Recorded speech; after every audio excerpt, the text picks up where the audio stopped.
Bienvenidos a Asesor PLD, una comunidad para platicar casos de compliance y prevención de lavado de dinero.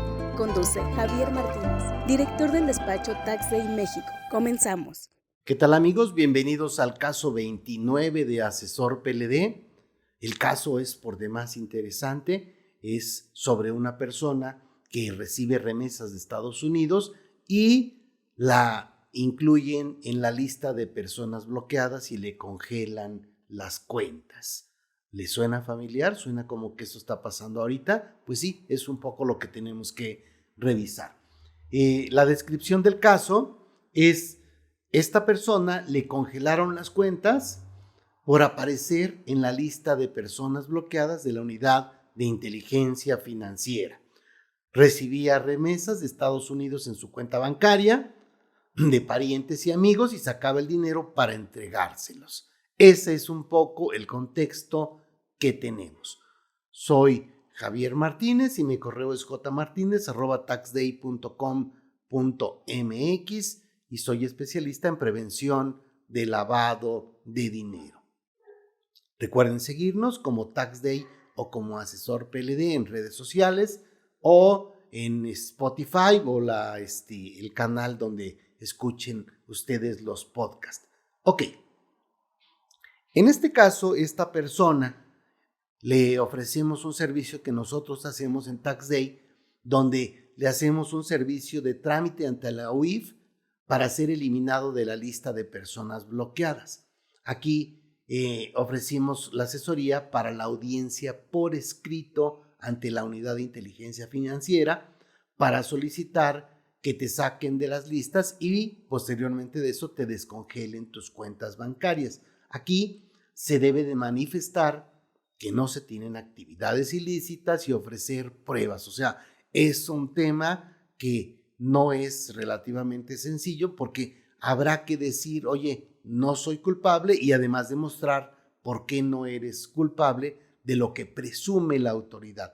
La autoridad no presume que tú seas alguien que lava dinero, no está segura de que tú lavas dinero, pero sí presume que podrías estarlo haciendo y con base en eso te incluye en esta lista. Aquí te enviamos el escrito para que lo firmes y lo entregues en la Unidad de Inteligencia Financiera. Esa es una opción. Y otra opción es que nosotros mismos entreguemos los documentos que se deben entregar a la Unidad de Inteligencia Financiera aquí en la Ciudad de México. Eso implica que de repente los costos se incrementen cuando quieres hacer estos trámites. El servicio concluye cuando se obtiene la resolución de la UIF, que en caso de que indique que procede la eliminación de la lista de personas bloqueadas, ya se te descongelarán las cuentas y podrás seguir utilizándolas. Y en caso de que la UIF indique que no procede la eliminación, pues se procederá a hacer una cotización de una impugnación en donde ya se hace con una estrategia de defensa legal. Hasta antes de eso simplemente son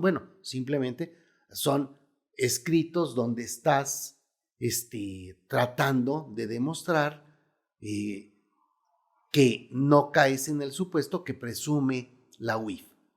Aquí tendríamos que preguntarnos, ¿a quién le interesa ser eliminado de las listas de personas bloqueadas?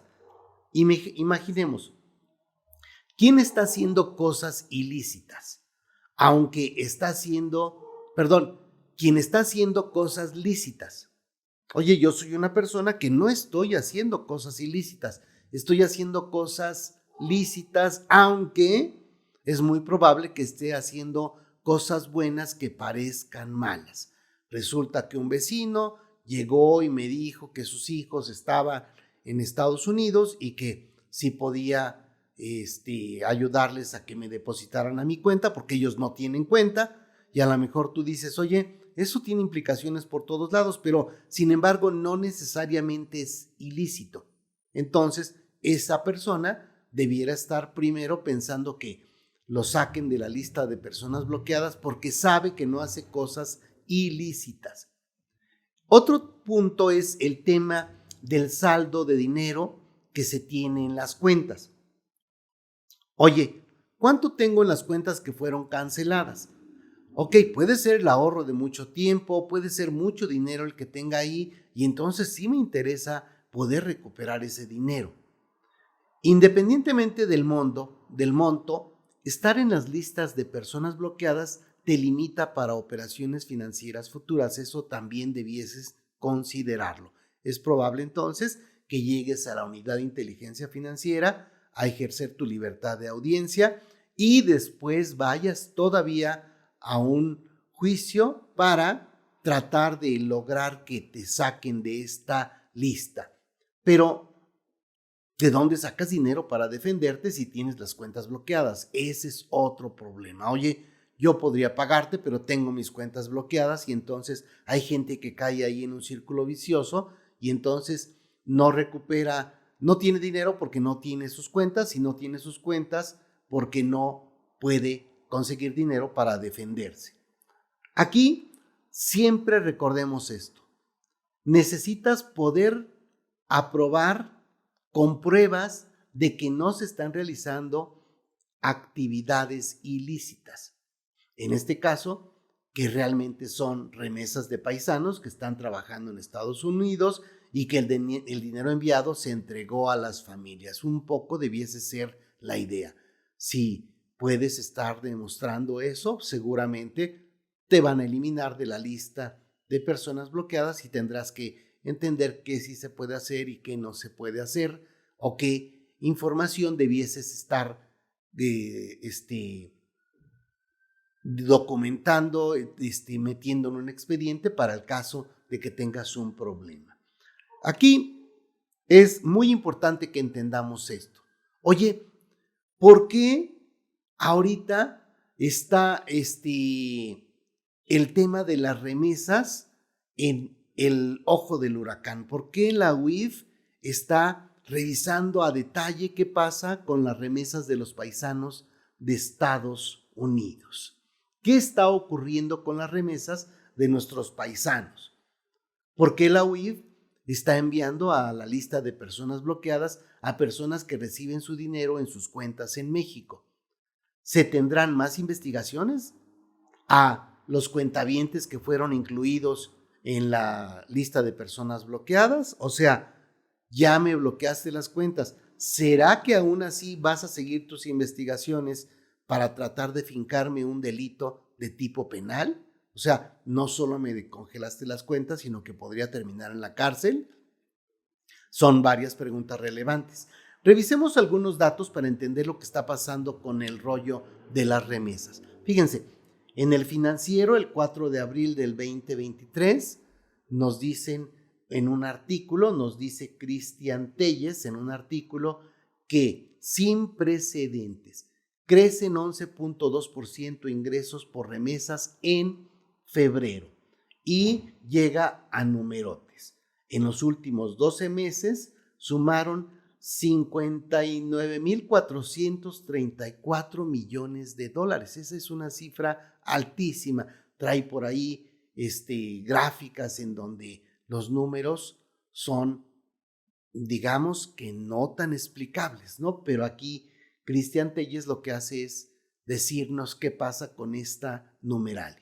Pero si vemos otro artículo, y este artículo lo copiamos también del Financiero, y aquí fue en la parte del Financiero en línea, y es de Enrique Cárdenas. Si buscamos a Enrique Cárdenas, habla de datos extraños de las remesas. Este es un artículo del 30 de marzo del 2023 y aquí pudiéramos entender todavía más qué puede estar ocurriendo.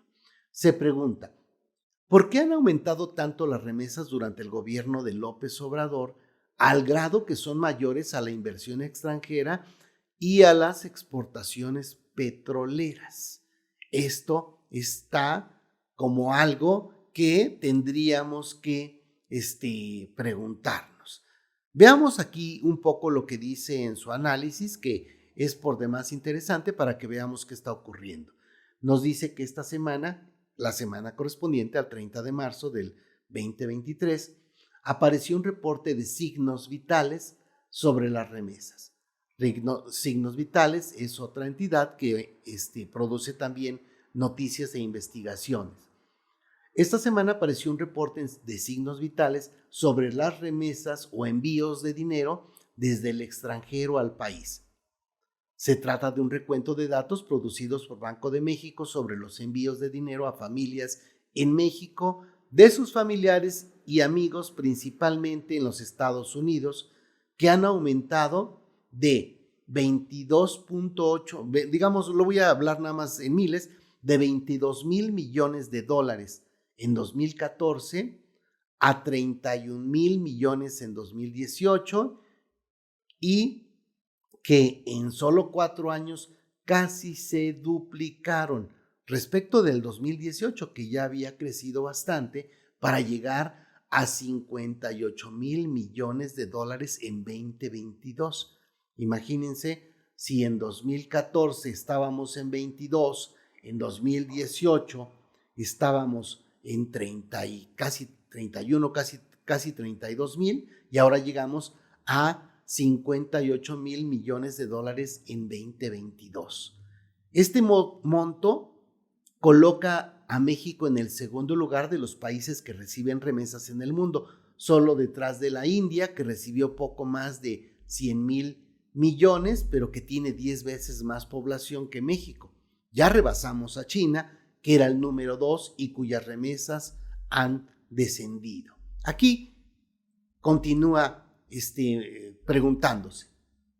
Dice, la primera pregunta que surge es, ¿por qué han aumentado tanto las remesas al grado que son mayores a la inversión extranjera o las exportaciones petroleras? Sin duda, el principal argumento es el aumento de la precariedad de la sociedad mexicana, en la que se han agravado la pobreza y la reducción de las clases medias.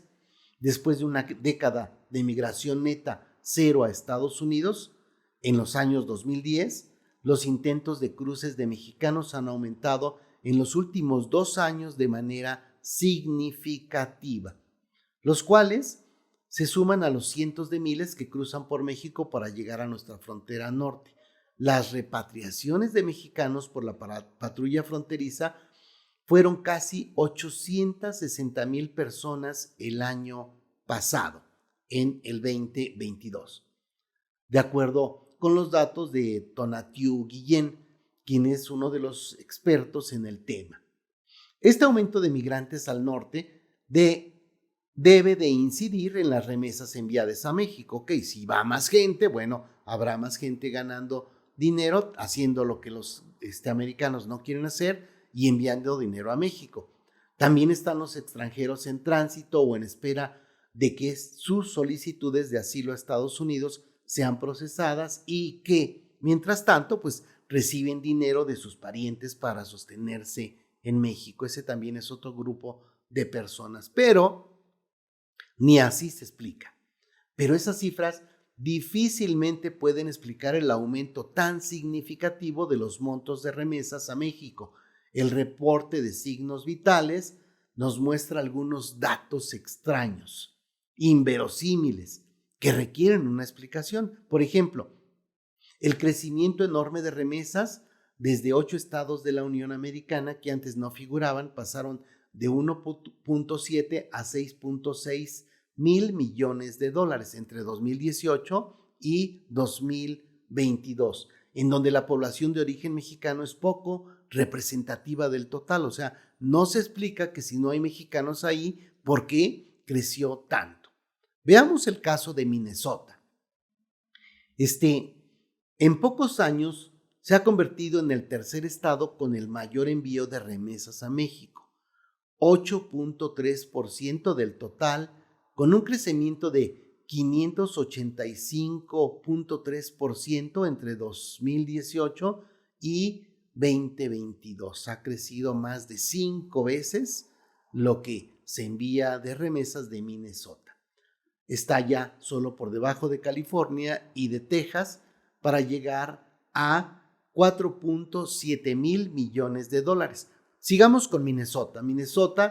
En Minnesota solo habita 0.5% de la población de origen mexicano y 0.3% de los naturalizados estadounidenses, o sea, menos de la mitad, o digamos la mitad del 1%. Tomando como referencia la remesa más elevada en el país, que serían $1,637, o sea, cada persona puede enviar hasta $1,637, serían necesarias al menos 2.87 millones de operaciones de transferencias para que sea posible enviar 4.7 mil millones de dólares entre enero y diciembre del 2022. O sea, 240,000 operaciones por mes, haciendo numerotes para tratar de llegar al dato. Pero en Minnesota solo habitan 200,000 mexicanos, entre nativos, naturalizados y nacidos fuera de Estados Unidos. Es decir, se requiere poco más de una remesa por mes por cada mexicano en Minnesota durante todo el año. O sea, 14 remesas en el año. Y cada una de estas de $1,638. No dan los números.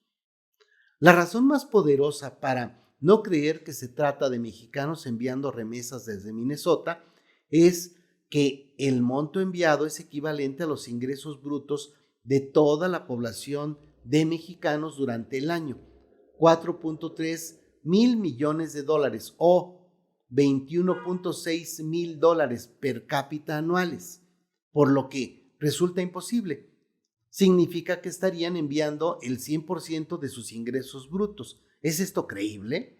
La única respuesta razonable es que ahí llegan transferencias de otros lugares que se transfieren a su destino final en México, pero siguen siendo recursos triangulados. No podemos explicar qué pasa con Minnesota con este punto. Ahora, si vemos otro ejemplo, ya no desde Estados Unidos, sino desde México, al tercer trimestre de 2022, en 227 municipios del país se realizan tantas operaciones que serían suficientes para darle cobertura al 100% de los hogares que los conforman, una remesa mensual para cada hogar en el municipio, lo cual tampoco suena lógico.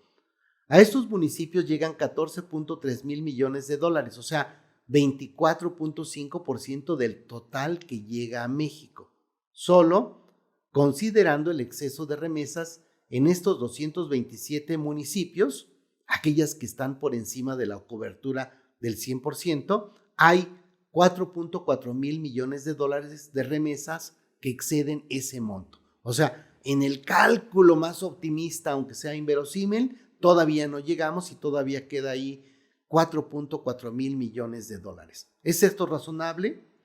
¿A qué se pueden deber estos montos tan excesivos de remesas a municipios específicos? Y ya termina con un último párrafo. No sabemos con precisión, solo vemos que las cifras no cuadran y sería bueno conocer mejor lo que está sucediendo con las remesas. Ojalá el Banco de México y las autoridades competentes explicaran con mayor claridad y contundencia lo que está ocurriendo. ¿Qué les parece? Es todo un tema, no está nada sencillo. Los invito a que busquen o googleen este artículo de Enrique Cárdenas, datos extraños de las remesas, así si lo googlean así lo encuentran, o que vean la parte de Cristian Telles del Financiero del 4 de abril del 2023, donde nos habla de cómo han venido creciendo estas remesas. Después se dieron muchas noticias en relación al Banco del Bienestar, que parece que no todas fueron confirmadas y bueno, no necesariamente se pueden trabajar datos así. Pero el tema es que la Unidad de Inteligencia Financiera, ya con estos focos rojos, está empezando a incluir en la lista de personas bloqueadas a las personas que considera que pudieran estar realizando un acto ilícito, que no parece que se están dando los supuestos que serían lógicos. Recuerden que conforme al artículo 116 bis 2 de la Ley de Instituciones de Crédito, podrá introducir a una persona a la lista de personas bloqueadas cuando cuente con indicios suficientes de que se encuentra relacionada con los delitos de financiamiento al terrorismo o lavado de dinero. Es la generalidad. ¿De acuerdo, amigos?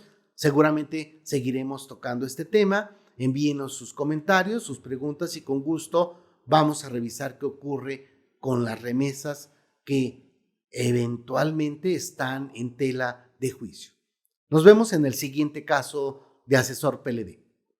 El juicio profesional, experiencia y constante actualización son valiosos para la comunidad Asesor PLD y Compliance. Síguenos en nuestras redes sociales y si necesitas asesoría o servicios de prevención de lavado de dinero, capacitación o preparación para la certificación de la CNBV o en la UIF, o quieres formar parte de nuestra membresía Asesor PLD, búscanos en taxday.com.mx.